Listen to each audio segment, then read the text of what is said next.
సాక్షాత్ పరమేశ్వరుడు పార్వతీదేవితో మాట్లాడుతూ ఒకనాడు ఒక మాట అన్నాడు. పార్వతీ, నన్ను ఎందరో స్తోత్రం చేశారు, నన్ను స్తోత్రం చెయ్యని వాళ్ళు లోకంలో ఉండడం అసంభవం కదా. అందరూ స్తోత్రం చేసిన వారే. కానీ ఒక ప్రత్యేకమైన సందర్భంలో నా గురించి ఒక స్తోత్రం జరిగింది. నన్ను కొంతమంది వచ్చి స్తుతి చేశారు.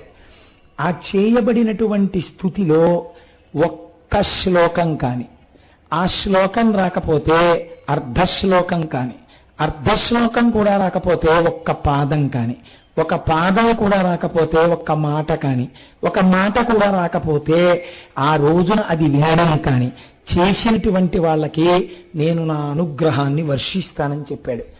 అటువంటి స్థితిని మహానుభావుడు పోతన గారు వీరభద్ర విజయంలో చెప్పారు ఈ విషయాలు. కాబట్టి ఇవాల్టి రోజున అంత మహోత్కృష్టమైనదేదో శివుణ్ణి ప్రతిరోజు మనం